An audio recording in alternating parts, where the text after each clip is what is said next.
Napakaraming gustong umorder nitong ating purong ube halaya. Wala po itong kahit na anong preservatives. Kaya naman po makakasigurado kayo na bukod sa napakasarap, masustansya rin po. Dahil nga po napakalalayo ng lugar ninyo, isishare na lang po ng inyong mommy loves kung paano ko po ito ginawa.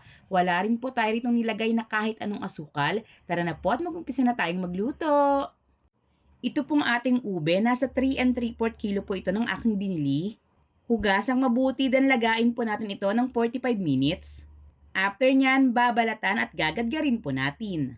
Ito po pwede nyo nang lutuin pero ako po pinafood processor or blender ko po ito para po mas maging pino kasama na po ng iba pa po nating ingredients.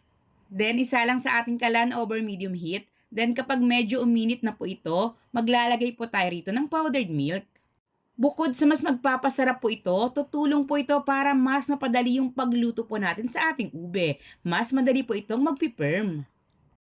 Yung ating ube nga po pala, after po natin itong malinisan, maluto magadgad, 3 kilos na lang po ito. Sa pagluluto po ng ganito karami, inabot po ako ng 1.5 oras, pero still nakadepende pa rin po ito sa inyo kung gaano ka-firm yung gusto niyo pong ube halaya. Sa akin po kasi mas gusto ko po yung spreadable or yung parang jam po yung texture. Sa recipe natin, 14 tubs po yung aking nalagyan, 405 grams po bawat isang tub at binibenta ko naman po ito ng 180 pesos.